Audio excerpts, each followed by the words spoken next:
যে মমতা বন্দ্যোপাধ্যায় আন্দোলন করতেন সে মমতা বন্দ্যোপাধ্যায় অন্য, আর এই মমতা বন্দ্যোপাধ্যায় কথা বলছেন গুলিয়ে দেওয়ার জন্য। একটা যে কোনো বাচ্চা ছেলেকেও নিয়ে গিয়ে রোহিঙ্গাদের ক্যাম্পে নিয়ে যান, সেও ওদের বাংলা শুনে বলে দেবে যে ওই ভাষাটা আমাদের বাংলা ভাষা নয়। আমরা বলতে চাইছি যে বাংলাদেশে বাংলায় কথা বললেই সে ভারতবর্ষে এসে এখানকার ভোটার হয়ে যেতে পারে না।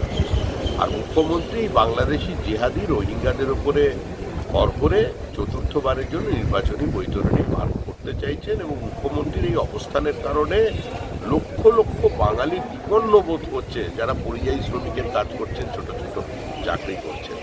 এভাবে পশ্চিমবঙ্গের মানুষকে উনি মূর্খ বানাতে পারবেন।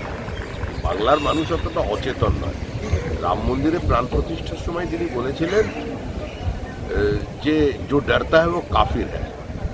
তো এই যাদের উনি কাফের বলছেন, মানে আমাদের কারা কাফির বলে, এই ওপারের বাংলাদেশি জিহাদি যারা আছে তারা তো আমাদের কাফেরই বলে।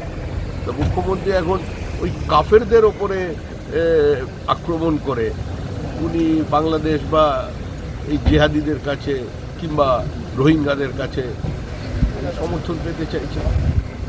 লাভ হবে না।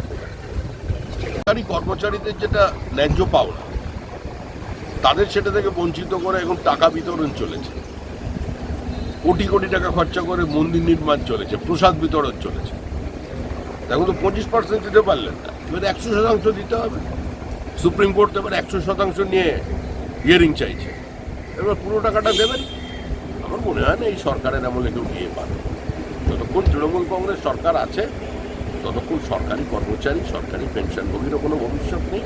আর পশ্চিমবঙ্গের শিক্ষিত তরুণ তরুণী, এমনকি পরিযায়ী শ্রমিক যারা আছেন বাইরে, তাদেরও কোনো ভবিষ্যৎ নেই। সব নিয়েই তৃণমূলকে ডুবিয়ে দিতে হবে। 26-এর নির্বাচন তৃণমূলের বিসর্জন।